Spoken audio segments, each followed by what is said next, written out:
what we've basically found out, in essence, is that there has been a discovery that is very, very unique. This savant, he's a quantum physicist by the name of Nissim Harimi. And he has gone through many years of trials and tribulation trying to figure out the unified field. And as a result of us coming to an understanding of what this gentleman has found as far as the unified field, this is something that Einstein was trying to figure out. And this guy, Nissim Harimi, has picked up the ball and carried it on to the next level.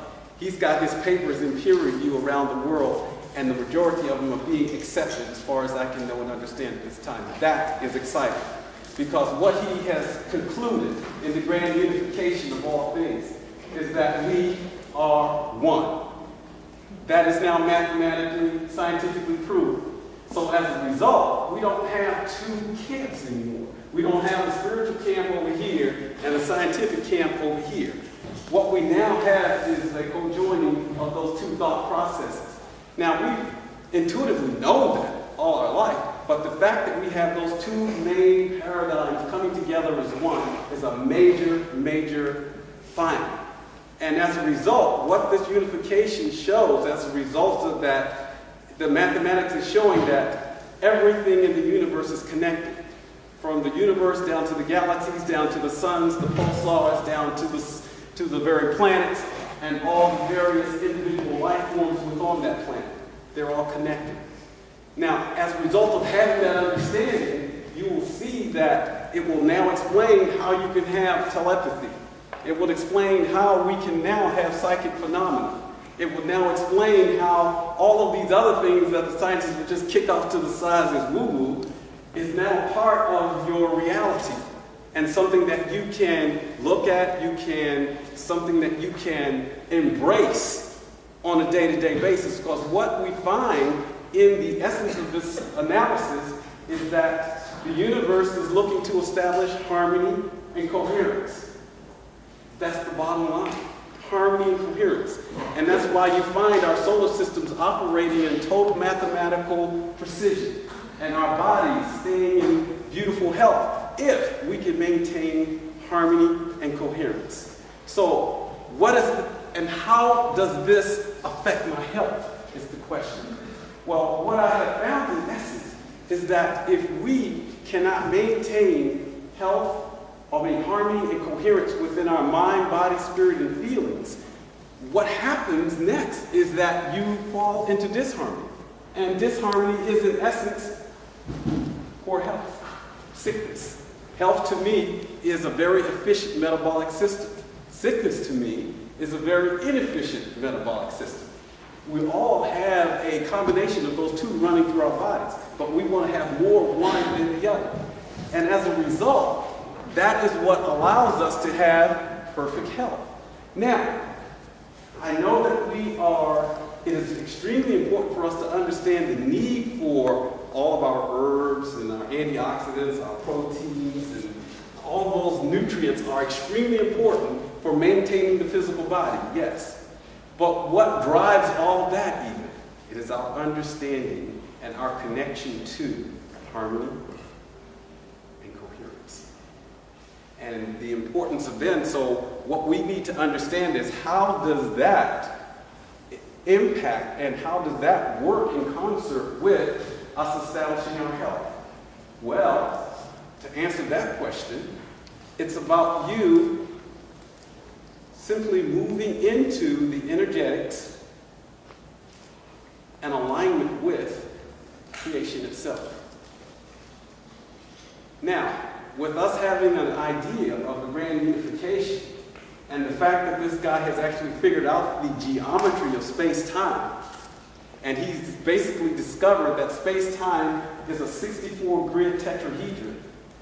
And what happens next is by us understanding that geometry, and I bring this geometry in close proximity with your being, it establishes harmony and coherence. Very interesting. Now, that's what we've discovered today, but when you look at the history of our planet, and anthropologists have found that this isn't new. The Chinese knew this thousands of years ago. The Egyptians knew this thousands of years ago. The Maya, Incas knew this. Thousands, even down in Peru, it was global knowledge. Something happened, and we lost it. And as a result, we have what we have today. A large amount of chaos throughout our planet because we have forgotten how to get back in harmony. I'm here to announce a way in which we can establish harmony. A way we can establish coherence in our mind-body-spirit complex. Because we don't have just a mind and just a body and just a spirit. It's really all one, integrated, and it's a complex. And it is something that we have to understand how to make a connection to it such that it'll establish perfect health. Now, where does that lead us? It leads us into the idea that we can conquer death. Where have you heard that before? Conquering death.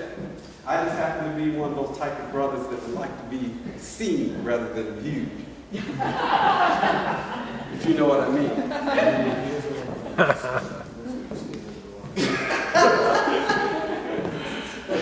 And the bottom line here is for us to understand the science through which we can establish harmony such that every cell in our body, now this geometry, this geometric pattern I was just describing to you, the 64-grid tetrahedron, I'm sure you've probably seen it before. It's called the flower of life.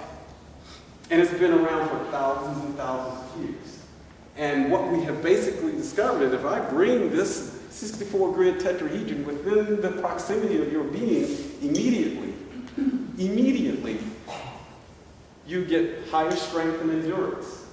And we can put more information because your body is just an information construct. You are just simply, from all the things that I'm seeing, a mental projection or a holographic projection right out of the mind of God. You are, in essence, just compressed light, highly organized into this beautiful thing we call the human form. Now, what we want to do is to understand how can we maintain this alignment. And there are a couple of ways, a couple of strategies we can go about to establish this harmony, establish this coherence.